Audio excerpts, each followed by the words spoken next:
주의 종 우리 아버지가 우리에게 이르되 너희도 알거니와 내 아내가 내게 두 아들을 낳았으나 하나는 내게서 나갔으므로 내가 말하기를 틀림없이 찢겨 죽었다 하고 내가 지금까지 그를 보지 못하거늘 너희가 이 아이도 내게서 데려가려 하니 만일 재해가 그 몸에 미치면 나의 흰 머리를 슬퍼하며 스올로 내려가게 하리라 하니 아버지의 생명과 아이의 생명이 서로 하나로 묶여 있거늘 이제 내가 주의 종 우리 아버지에게 돌아갈 때에 아이가 우리와 함께 가지 아니하면 아버지가 아이의 없음을 보고 죽으리니 이같이 되면 종들이 주의 종 우리 아버지가 흰 머리로 슬퍼하며 수올로 내려가게 함이니이다. 주의 종이 내 아버지에게 아이를 담보하기를 내가 이를 아버지께로 데리고 돌아오지 아니하면 영영이 아버지께 죄짐을 지리이다 하였사오니 함께 읽겠습니다. 이제 주의 종으로 이를 대신하여 머물러 있어 내 주의 종이 되게 하시고 그 아이는 그의 형제들과 함께 올려보내소서. 아멘. 자, 오늘 이 시간에는 창세기와 함께하는 153 감사대행진 134번째 창세기 44장을 묵상하겠습니다. 자, 오늘도 존귀하신 하나님의 말씀을 예배 가운데 나눌 때 복되신 성령께서 여러분 모두에게 은혜와 깨달음을 주시기를 축원합니다. 축원합니다. 자, 특별히 오늘 제목은 다시 이해하게 되는 힘. 한번 따라해 보시겠어요? 다시 이해하게 되는 힘. 한 번 더 이해하자. 자, 말 그대로 understanding 아닙니까? understanding. 그 사람 입장으로 한번 내려가서 다시 한번 서보는 것을 한번 해보자. 자, 아시는 대로 이 이해한다는 말, 누구를 이해했다, 무슨 말인지 이해했다, 이 말은 설명을 알아들었다, 원리를 깨달았다, 이런 의미도 있고요. 오해가 풀렸다, 이런 뜻도 있지 않겠습니까?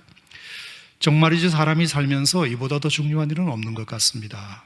우리의 마음이 괴롭고 관계가 힘든 이유도 어쩌면 다 이 이해의 부족 때문이거든요. 열심히 설명을 하는데도 못 알아듣고 사실을 말해주는데도 믿지 않고 늘 오해하기로 작정을 하고 달려드는 사람, 그렇게 해서 이해해주지 못하고 이해받지 못한다면 정말이지 그것보다 답답하고 힘들고 미쳐버릴 것 같은 일은 없을 것 같아요. 이해받지 못하는 것, 하여 모든 것이 다 이해되고 다 납득되고 다 풀어진 세상에 산다는 것은 얼마나 내 마음을 가볍게 해주는지 모릅니다. 자, 그런 차원에서 오늘의 이 요셉 이야기는 제가 또 드리는 얘기지만 안 하고 넘어갈 수 없는 얘기예요. 우리가 누구를 이해하는 것에 관하여 너무나 중요한 교훈을 오늘 이 본문은 우리에게 주고 있기 때문인데요. 자, 결론부터 말씀드리면 이 요셉 역시 그 형들에 대하여 정말이지 이해할 수 없는 많은 일들로 인하여 너무나 오랜 세월 괴로워하며 지냈지만 그랬던 요셉이 드디어 오늘 이 44장 본문을 계기로 그 묵었던 감정을 한 번에 풀어내는 모습을 우리가 볼 수 있기 때문입니다. 과연 그 비결이 뭔지 오늘 묵상해 보도록 하겠습니다.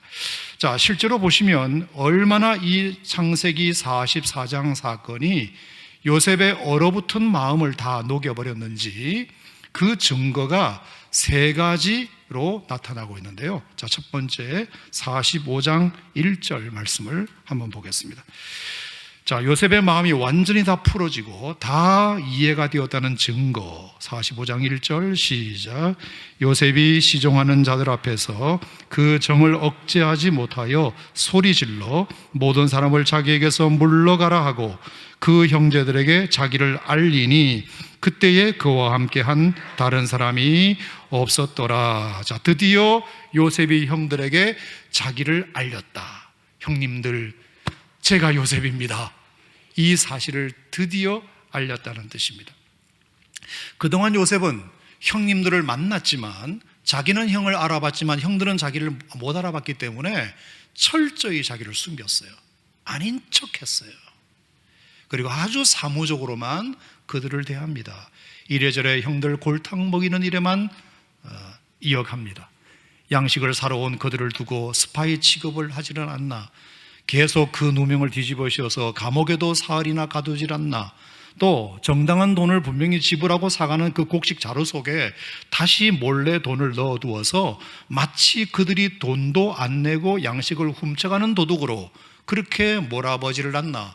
또한 베냐민 자루 속에도 요셉이 아끼는 은잔을 몰래 넣어두고서는 그 또한 도둑으로 몰아서 인질로 잡아두려고 하질 않나. 자, 이렇게 어떻게 했든지 자기 없이 10년 넘게 형들한테 괴롭힘 당하며 살아왔으리라고 추측되는 그 동생 베냐민만 자기 곁에 두려고 합니다. 그 목적만 달성하면 형들은 가차없이 돌려보내고 평생 얼굴 안 보고 살 계획을 세우게 됩니다. 내가 형들 얼굴 볼 필요가 없다. 내 동생만 빼내면, 내 피부치 동생만 어떻게든지 빼내면 형들은 이제 얼굴 볼 일 없다. 이렇게 생각하고 형들을 계속해서 사무적으로 대하고 괴롭히게 됩니다. 자, 그런데 갑자기 뭔 일인지 그 요셉이 형들에게 자기가 누군지를 알려버리게 됩니다. 원래 의도가 아닌데 그냥 형님들, 제가 동생입니다. 여러분, 이것은 무슨 뜻이죠? 요셉의 마음이 그만큼 풀어졌다는 분명한 시그널이 됩니다. 두 번째로는 어떤 일이 있었느냐? 자, 45장 2절 보겠습니다. 시작. 요셉이 큰 소리로 우니 애굽 사람에게 들리며 바로의 궁중에 들리더라. 자, 두 번째 요셉의 마음이 풀어졌다는 증거는, 첫 번째는 자기를 커밍아웃했다, 자기를 알렸다. 두 번째는 눈물보가 터졌다. 요셉은 지금까지 단 한 번도 누구 앞에서 눈물을 흘려본 적이 없는 사람이거든요. 울어도 혼자 울었지 남 앞에서는 울어본 적이 없어요. 스스로 약해지지 않으려고 그 고난의 세월을 오로지 이를 악물고 살아왔기 때문에 그렇습니다. 그런데 갑자기 뭔 일인지 그 요셉의 눈물보가 터져버렸어요. 얼마나 그 울음소리가 컸던지 성경에 보니까 궁중에 있는 모든 사람들이 다 들을 정도로 엉엉 울었다고 기록합니다. 자, 여러분도 아시지만 상담자가 내담자와 함께 이렇게 상담을 하는 과정 속에서 내담자의 마음이 어느 정도 녹아지고 풀어지고 있음을 드러내는 가장 강력한 증거가 그 내담자에게서 눈물이 주르르 흐르기 시작하는 거거든요. 그래서 마음이 복받쳐서 그 내담자에게서 눈물샘이 터지기 시작하면 아하, 상당한 치유가 일어나고 있구나라고 우리는 보거든요. 그러니 이 또한 요셉에게는 너무나 긍정적인 감정의 변화가 아닐 수가 없죠. 사람이 눈물이 흐르기 시작했다는 것, 엉엉 울기 시작했다는 것은 그 마음에 뭔가 어느 정도 치유가 일어났다는 증거가 되기 때문입니다. 자, 세 번째 그의 치유받은 증거는 45장 5절입니다. 자, 5절 너무나 유명한 말씀이죠. 시작. 당신들이 나를 이곳에 팔았다고 해서 근심하지 마소서, 한탄하지 마소서. 하나님의 생명을 구원하시려고 나를 당신들보다 먼저 보내셨나이다. 아멘. 형님들 안심하세요. 혹시 제가 형님들에게 무슨 해코지나 하고 안갚음이나 할까봐 염려하지 마세요. 저 이제 다 풀어졌어요. 다 풀어졌어요. 그러면서 말하기를 제가 팔려온 줄만 알았는데 알고 보니까 하나님이 저를 먼저 보내셨더라고요. Not sold, but sent.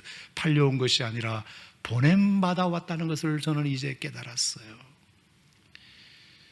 그러면서 요셉은 지금까지 가해자라고만 생각했던 그 형들을 오히려 위로하고 미안해하고 고마워하면서 이제 자기의 남은 인생은 그 형님들과 조카들 돌보는 일에 최선을 다하겠다고 결심도 하게 됩니다. 자, 이렇게 요셉의 10년 넘게 묵었던 그 악감정이 뭔 일이 일어나는지는 몰라도 갑자기 자기를 알리지를 않나, 눈물샘이 터지지를 않나, 하나님의 신앙, 하나님이 하셨다는 고백을 하지를 않나. 이걸 보면 틀림없이 요셉의 문제는 지금 해결이 되었다는 뜻입니다. 자, 도대체 어떻게 된 일일까? 도대체 창세기 44장 오늘 저와 여러분이 읽은 이 본문에서 무슨 일이 일어났다는 것일까? 그 비결이 여러분 너무 궁금하지 않습니까? 그래서 오늘 그 비결을 한번 살펴보려고 합니다. 자, 오늘만큼은 그래서 부탁드립니다. 이 말씀을 들으시고 남한테 패스하거나 토스하지 마시고 완전히 오늘 말씀은 네가 들으라고 한 소리 들어야 이러지 마시고 오늘만큼은 내게 주시는 말씀으로 받으시기를 바랍니다. 아멘 하시기 바랍니다.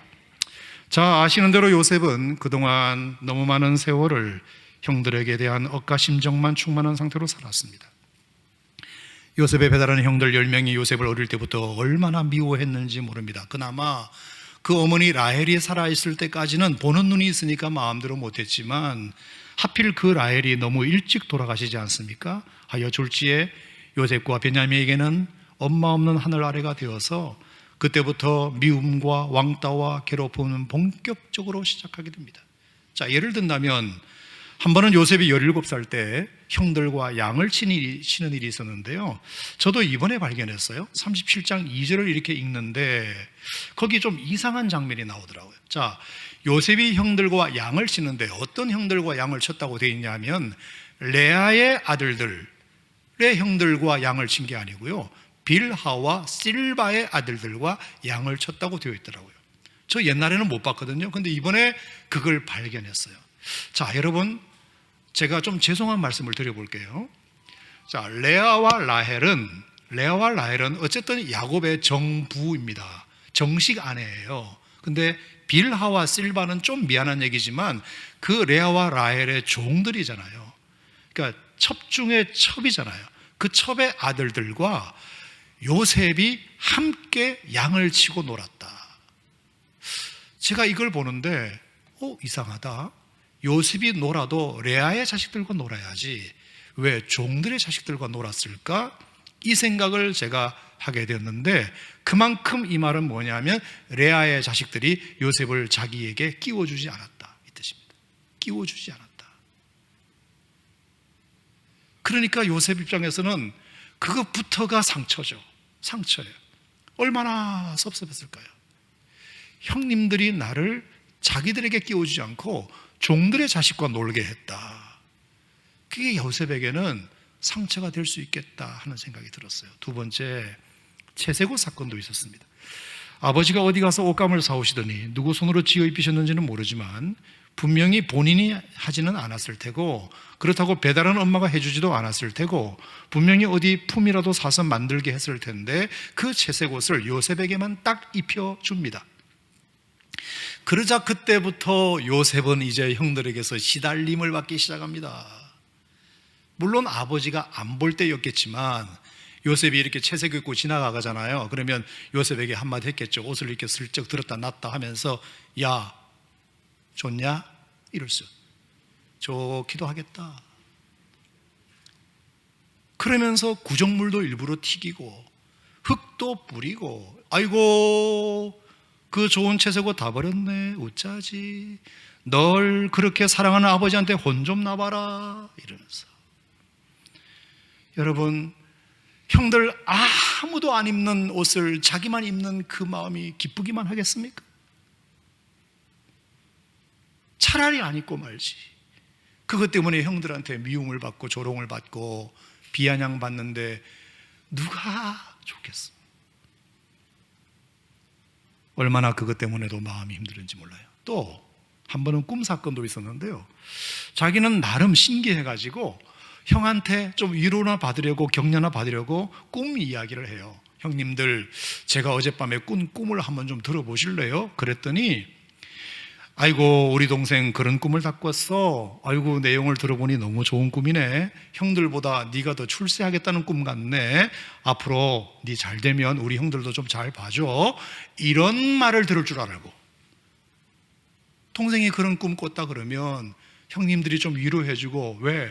워낙 외톨이로 참 외로울 텐데 그런 꿈이라도 꿔서 자기에게 좀 희망이 되면 좋은 거니까 좀 그렇게 말을 해주면 좋을 텐데 어디 이 형들이 니까지 그한테 무릎을 꿇는다는 소리냐? 이러면서 그 꿈 때문에 얼마나 형들이 화를 내고 분개했는지 모릅니다.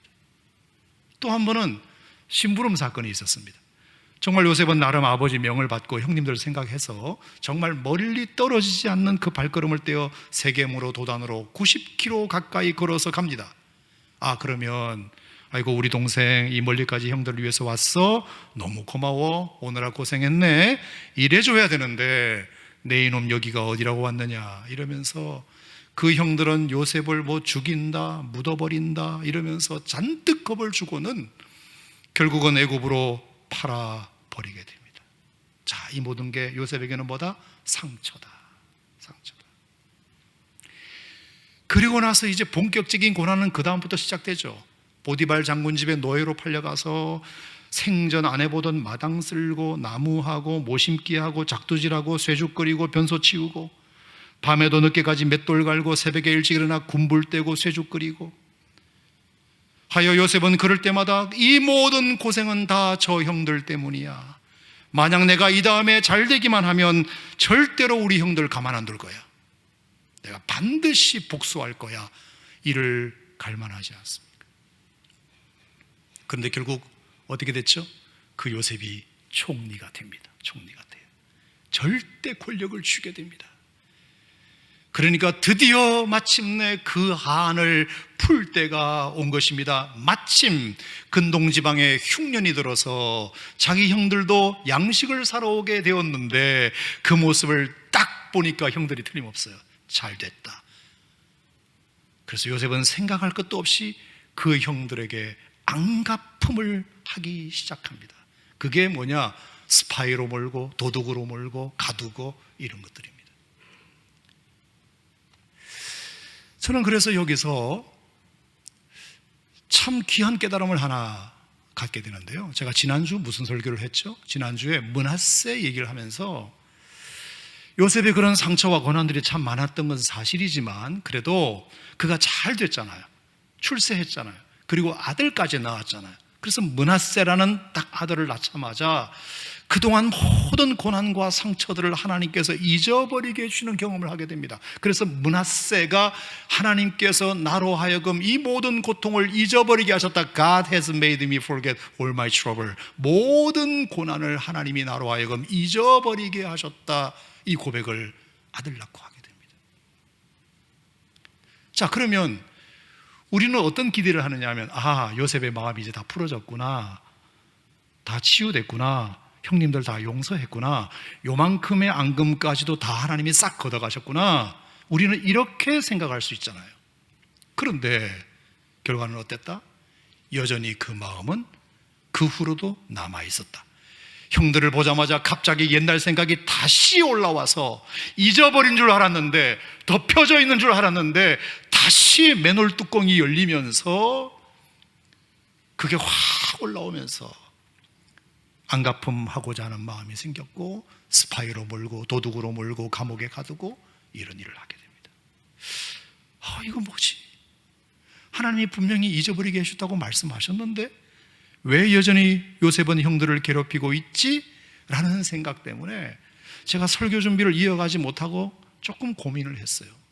하나님 이게 뭔가요? 하나님이 잊어버리게 해줬다고 했잖아요. 근데 왜 요셉은 여전히 잊지 못하고 그 형들에게 안갚음을 하고 있는 건가요? 라고 물었더니 제가 깨달은 건 뭐냐 하면 어쩔 수 없이 이 문제는, 인간의 문제는 하나님이 해주시는 영역과 우리가 해야 할 영역이 따로 있구나. 하나님이 요셉의 현재 기억에서는 그것을 잊어버리게 해주신 것은 맞지만 결국 과거의 상처는 수면 아래로 그대로 가라앉아 있는 거구나. 그러니 그것은 그것대로 풀어야 되는 거구나. 잊어버리는 것과 치유받는 것은 좀 다른 영역이구나. 마음에 남은 깊은 앙금까지 치유하려면 한 번은 하나님 앞에 은혜도 받고 기도도 받고 말씀도 받아야 되겠지만 딱 한 번은 그래도 당사자끼리 만나서 인간적으로 해결할 건 해결해야 되는구나. 자, 여기까지 어떻게 생각하세요? 여러분, 이게 바로 unfinished business, 미해결 과제예요. 여전히 그 안에 남아있는 unfinished business, 미해결 과제가 그게 해결이 안 되면 어른이 되어서까지도 요셉의 정동을 좌우하게 만드는 힘이 되어버린다. 자, 요셉은 옛날에 힘이 없어서 당했지만 이제는 힘을 가졌잖아요.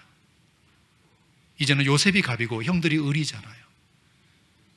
옳다커니 싶어서 그 형들 앞에서 끝까지 자기를 드러내지 아니하고 어떤 면에서는 뒤끝 장렬로 그래, 니들도 한번 당해봐라. 내가 어릴 때 실컷 당했으니까 이제 형 니들도 한번 나한테 당해봐라. 이렇게 된 것입니다. 자, 그렇게 해서 안갚음 작전을 쭉 해오던 그가 갑자기 변화가 왜 일어났는가? 철저히 숨겨온 자신을 왜 갑자기 커밍아웃 했는가? 창피한 줄도 모르고 큰 소리로 온 궁전 떠나가게 왜 울었는가? 그리고 이 모든 것이 다 하나님의 은혜라고까지 어떻게 고백할 수 있게 되었는가?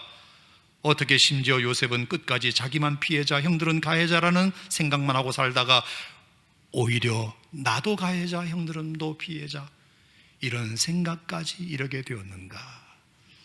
오늘 그것을 알아보고자 합니다.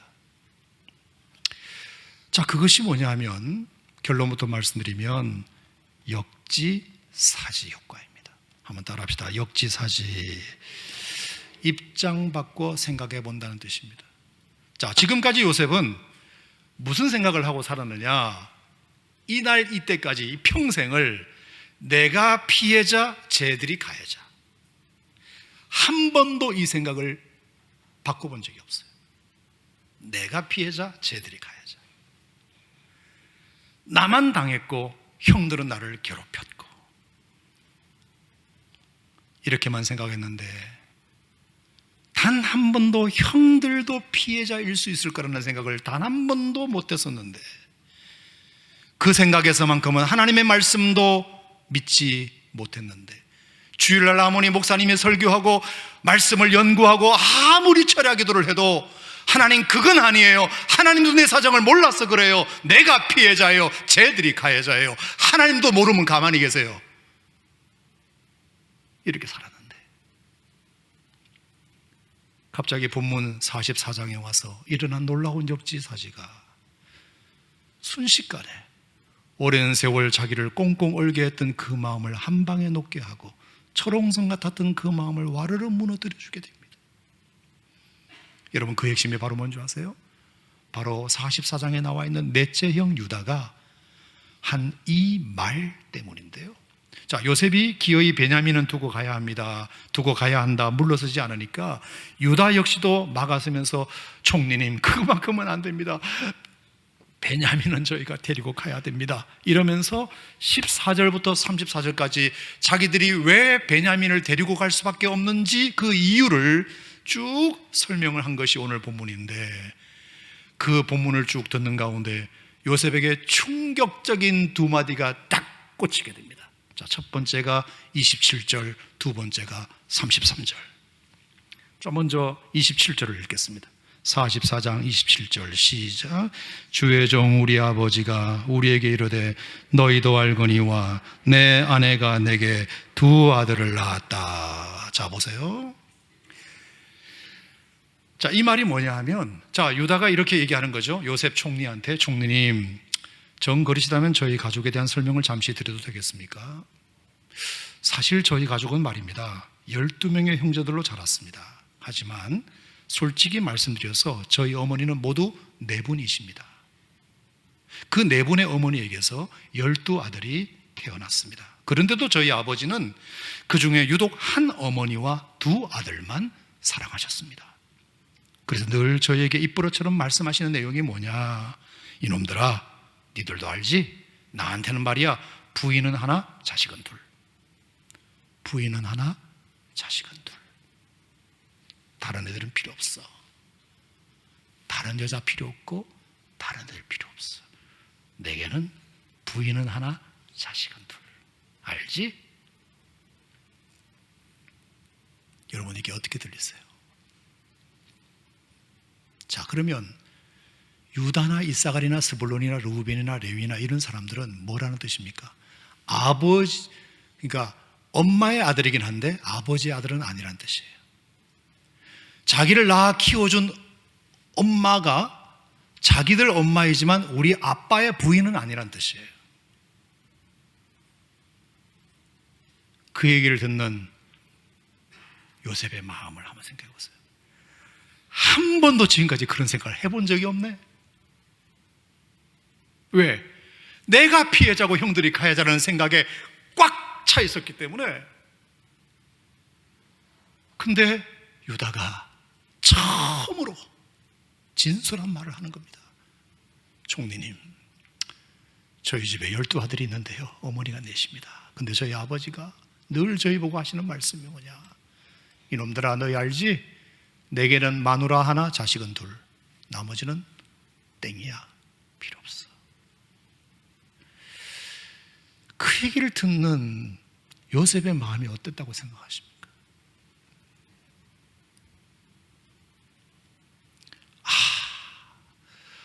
어지간히 우리 형들도 상처가 많았겠구나.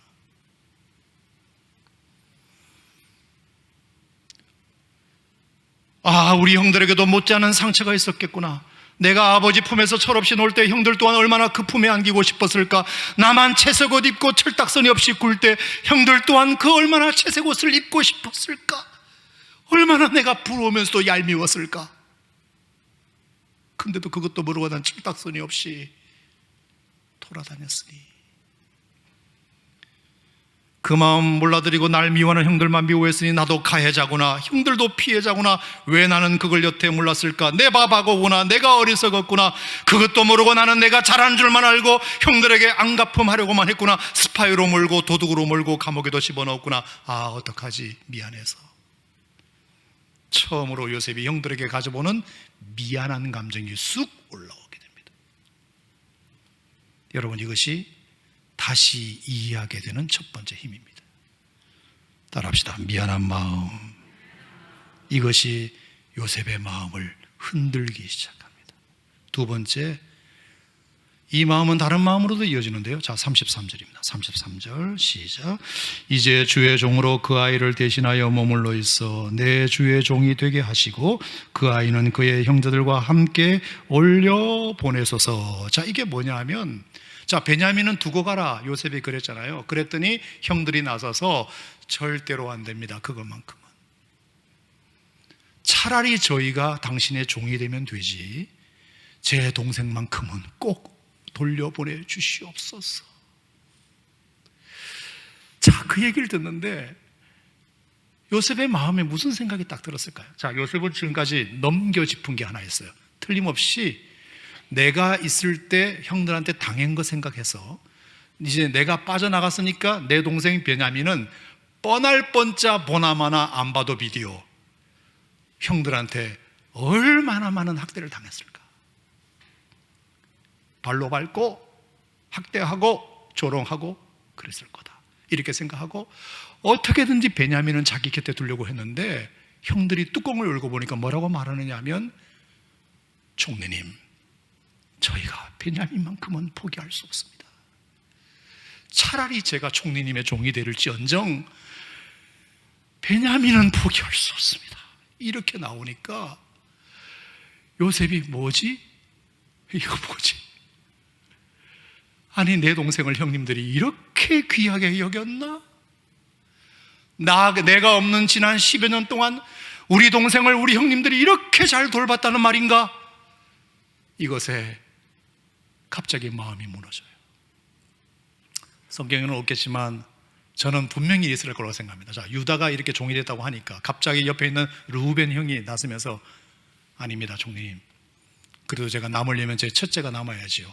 자, 동생 저리 가라, 이 형이 남을게 라고 르우벤이 나서겠다고. 그랬더니 둘째 시몬이 듣고는, 형님, 그게 아닙니다. 남아도 제가 남아야죠. 형님은 이 집의 장남 아닙니까? 제가 어차피 남았던 사람이니까 제가 그냥 끝까지 남겠습니다. 그랬더니 셋째 레위가 나서면서, 안 됩니다. 형님은 장남이니까 안 되고, 두 번째 형님은 지금까지 고생했으니까 안 되고, 셋째인 제가 남겠습니다. 그랬더니 줄줄이 사탕으로 이사갈, 스불론, 단, 납달리, 갓, 아셀이 전부 다 자기가 남겠다고 나서는 모습을 요셉이 가만히 지켜봤다고 생각해 보세요. 세상에 이런 일이.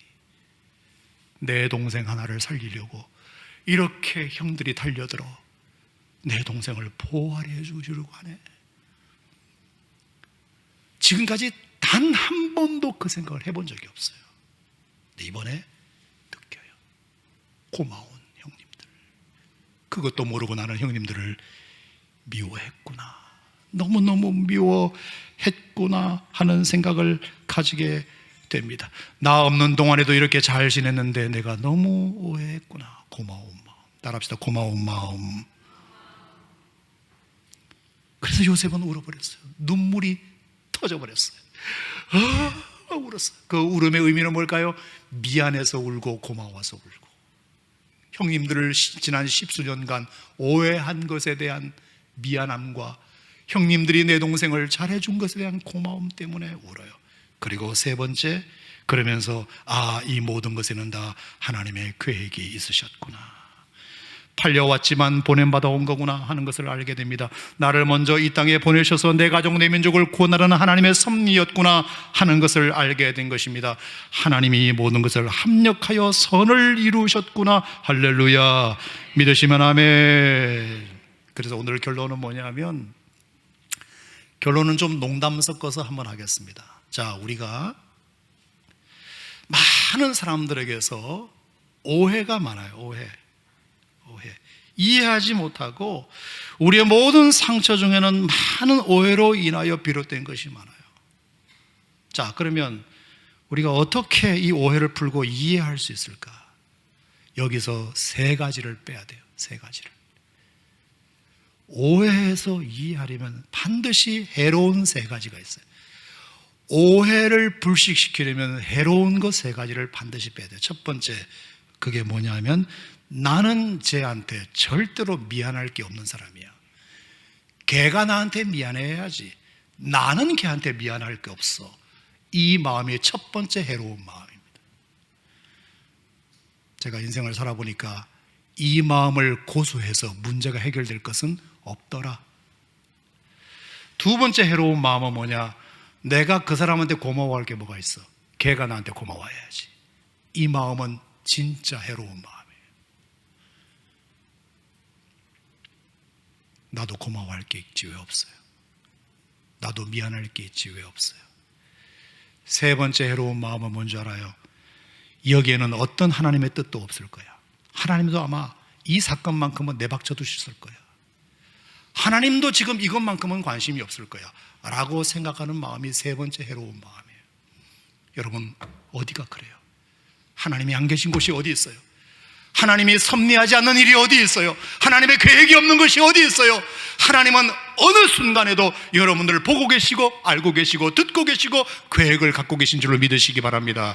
그러므로 이 세 가지 해로운 감정을 벗어버려야 이해할 수 있어요. 첫 번째, 내가 미안할 게 뭐 있어? 걔가 미안한 거지. 내가 고마울 게 뭐 있어? 걔가 나한테 고마워해야지. 세 번째, 하나님도 이것에만큼은 뜻이 없을 거야, 계획이 없을 거야, 섭리가 없을 거야 라는 생각. 다 해로운 마음들이 아무짝에도 도움이 안 돼요.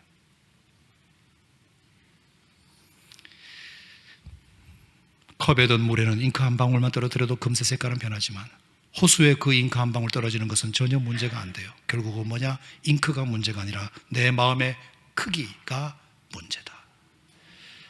어떤 경우에도 나도 미안한 게 있을 거야. 어떤 경우에도 나도 고마워할 게 분명히 있을 거야. 어떤 경우에도 분명히 여기는 하나님의 선한 뜻이 있을 거야. 그러니 한번 기도해 보자.